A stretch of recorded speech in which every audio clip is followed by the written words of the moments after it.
Hi guys, ഇന്ന് നമുക്കൊരു home made sandwich ഉണ്ടാക്കിയല്ലോ. അതിനായി നമുക്ക് എന്തൊക്കെ സാധനങ്ങളാണ് വേണ്ടതെന്ന് നോക്കാം. അതിനായി കുറച്ച് സവോള, ക്യാപ്സിക്കം, ക്യാരറ്റ്, ക്യാബേജ് ഇതെല്ലാം ആദ്യം അരിഞ്ഞെടുക്കുക. ഇനി നേരത്തെ തയ്യാറാക്കി വെച്ചിരിക്കുന്ന ഹോം മെയ്ഡ് മയണൈസ് കൂടി ചേർക്കാം. അതിൻ്റെ കൂടെ തന്നെ നമുക്കൊന്ന് ബ്രെഡും കൂടെ ചൂടാക്കിയെടുക്കാം. ചൂടാക്കി വെച്ചിരിക്കുന്ന ബ്രെഡിലോട്ട് ആദ്യം തന്നെ കുറച്ച് മയണൈസ് പുരട്ടി വയ്ക്കുക. അതിനുശേഷം കുറച്ച് ക്യാബേജ് എടുത്ത് വയ്ക്കുക. പിന്നെ കുറച്ച് ക്യാരറ്റ്, ക്യാപ്സിക്കം, സവോള ഇതെല്ലാം വയ്ക്കുമ്പോൾ നമ്മുടെ ഫില്ലിങ്സ് എല്ലാം തയ്യാർ. അതിനുശേഷം കുറച്ച് സോസും കൂടെ ഒഴിക്കുക.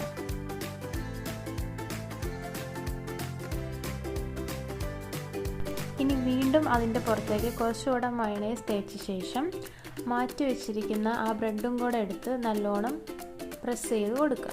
അങ്ങനെ നമുക്ക് വീട്ടിലിരുന്നു കൊണ്ട് തന്നെ ഒരു സിമ്പിളായിട്ട് ഹോം മെയ്ഡ് സാൻഡ്വിച്ച് തയ്യാറാക്കാം.